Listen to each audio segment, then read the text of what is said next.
Hello everyone, কি অবস্থা সবার? আই হোপ সবাই ভালো আছেন। তো আজ 15ই আগস্ট, শুক্রবার। তো বের হলাম ফটিকছড়ি মাঝবান্ডার দরবারের জিয়ারতের উদ্দেশ্যে।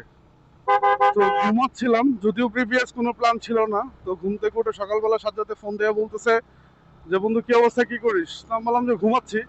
বললাম যে, বললো বের হ, রেডি হয়ে পাঞ্জাবি পরে বের হ। আমি বললাম কেন, কোনো প্রোগ্রাম? পরে বলতেছে যে ফটিকছড়ি দরবার শরীফে যাবে।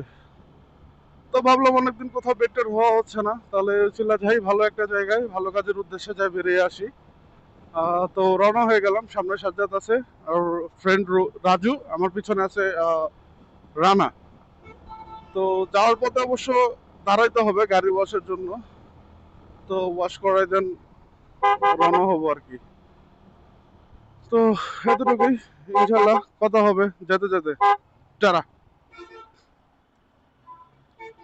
রঙে যাবে না কেন? এই কোন দিক দিয়ে যাবি?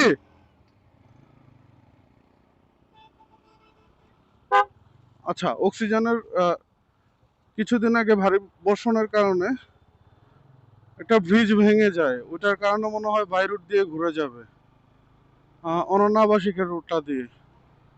তো প্যারা নাই, যাই। দোয়া করবেন সবাই, সহি সালামতে যেতে পারি। সো ভালো থাকবেন সবাই।